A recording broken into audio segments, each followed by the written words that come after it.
Hey guys, നമ്മൾ ഇന്ന് പോണത് മൈജിയിലേക്കാണ് കേട്ടോ. വീട്ടിലത്തെ ഫ്രിഡ്ജ് കേടായി, അപ്പൊ നമ്മൾ പുതിയ ഫ്രിഡ്ജ് വാങ്ങിക്കാൻ വേണ്ടി വന്നേക്കാണ് കേട്ടോ. സംഭവം ഞങ്ങൾക്ക് നല്ല കൺഫ്യൂഷൻ ഉണ്ടായിരുന്നു, ഏതെടുക്കണം ഏത് വാങ്ങിക്കണം എന്നുള്ളത്. വേറെ ഒന്നല്ല, ഞങ്ങളുടെ വീട്ടിൽ കിച്ചണില് നമുക്ക് ഫ്രിഡ്ജ് ഇടാൻ വേണ്ടിയിട്ട് ആകെ ഒരു സ്പേസ് ഉള്ളൂ. ആ സ്പേസിൽ കറക്റ്റ് ആയിരിക്കണം നമ്മൾ വാങ്ങുന്ന ഫ്രിഡ്ജ്. അതുകൊണ്ട് നമ്മൾ കുറെ നേരം നോക്കിയിട്ടാണ് സെലക്ട് ചെയ്ത് കറക്റ്റ് അളവും കാര്യങ്ങളൊക്കെ എടുത്തിട്ടാണ് കേട്ടോ. മൈജിന്ന് നമുക്ക് ഫ്രിഡ്ജ് വാങ്ങിയപ്പോൾ 3000 രൂപയ്ക്ക് നമുക്ക് ഇഷ്ടമുള്ള സാധനങ്ങൾ എടുക്കാം. ഞാൻ ഓടി നടന്ന് സാധനങ്ങൾ എടുക്കായിരുന്നു കേട്ടോ. സത്യം പറഞ്ഞാൽ ഫ്രിഡ്ജ് നോക്കി തലയ്ക്ക് പ്രാന്തായിട്ടുണ്ടായിരുന്നു. ഈ വക സാധനങ്ങൾ എടുക്കുമ്പോൾ എനിക്ക് നല്ല ഉഷാറുണ്ടായിരുന്നു കേട്ടോ. അങ്ങനെ ഇതാ നമ്മൾ ഫ്രിഡ്ജൊക്കെ വാങ്ങിച്ച് വീട്ടിലെത്തി. ഞങ്ങൾ പറഞ്ഞ് ഇന്ന് തന്നെ ഡെലിവറി ചെയ്യിപ്പിച്ചു കേട്ടോ. കാരണം നമ്മുടെ വീട്ടിൽ പണിക്കാരുണ്ടായിരുന്നു. അപ്പൊ അവർക്ക് തണുത്ത വെള്ളം കൊടുക്കാൻ വേണ്ടിയിട്ട് നമുക്ക് ഫ്രിഡ്ജ് അത്യാവശ്യമായിരുന്നു കേട്ടോ. പിന്നെ ഇതാ നമ്മുടെ പഴയ ഫ്രിഡ്ജ് ഇതാ പോകുന്നു. ഒരു 10-12 വർഷം പഴക്കമുണ്ട് ഗൈസ് ഈ ഒരു ഫ്രിഡ്ജിന്. സത്യം പറഞ്ഞത് ഫോണ് കണ്ടപ്പോ എനിക്കാണെന്നുണ്ടെങ്കിലും ഉമ്മക്കാണെങ്കിലും ഭയങ്കര വിഷമായിരുന്നു കേട്ടോ. ഉമ്മയുടെ കണ്ണ് വരെ നിറഞ്ഞു ഗൈസ് ഫ്രിഡ്ജ് പഴയത് കൊടുക്കുന്നതിൽ. ഇനി എന്തൊക്കെയാ ഞാൻ 3000 രൂപയ്ക്ക് വാങ്ങിച്ചെന്ന് കാണാം. ആ ഒരു ഫ്ലാസ്ക് വാങ്ങിച്ചു, പിന്നെ പ്ലേറ്റ് 5 എണ്ണം വാങ്ങിച്ചു കേട്ടോ. പിന്നെ ചായ കുടിക്കണ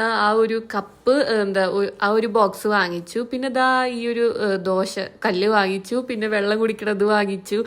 അത്രയും സാധനങ്ങൾ ഞാൻ വാങ്ങിച്ചു ഗൈസ്. അങ്ങനെ ഫ്രിഡ്ജൊക്കെ അൺബോക്സിങ് കഴിഞ്ഞു. ഞാൻ പറഞ്ഞില്ലേ, ആ ഒരു കറക്റ്റ് ഹൈറ്റ് ആയിരിക്കണം ഫ്രിഡ്ജിന്. കറക്റ്റ് അതിന്റെ ഉള്ളിൽ കയറിയിട്ടുണ്ട് കേട്ടോ. വളരെ കുറച്ച് സ്ഥലം മാത്രമാണ് ഗ്യാപ്പ് ഉള്ളൂ. പിന്നെ നല്ല ഫ്രിഡ്ജാണ് കേട്ടോ. കാണാനും നല്ല ഭംഗിയുണ്ട്, ഉള്ളിലും നല്ല സ്പേസും കാര്യങ്ങളൊക്കെ ഉണ്ട് കേട്ടോ. ഞങ്ങൾ സത്യം പറഞ്ഞാൽ ഞങ്ങൾ ഒരു സാധനം വാങ്ങിക്കാൻ ഇത്ര അധികം ടൈം എടുത്തിട്ടുണ്ടാവില്ല. അത്ര നേരം ഞങ്ങൾ ഈ ഒരു ഫ്രിഡ്ജ് വാങ്ങിക്കാൻ വേണ്ടിയിട്ട് ടൈം കളഞ്ഞിട്ടുണ്ട്. ഫ്രിഡ്ജിനെ കുറിച്ച് കൂടുതലൊന്നും പറഞ്ഞുതരാൻ എനിക്കറിയില്ല, എന്തൊക്കെ സംഭവങ്ങളുണ്ട്. അപ്പൊ എന്തായാലും ബൈ ബൈ.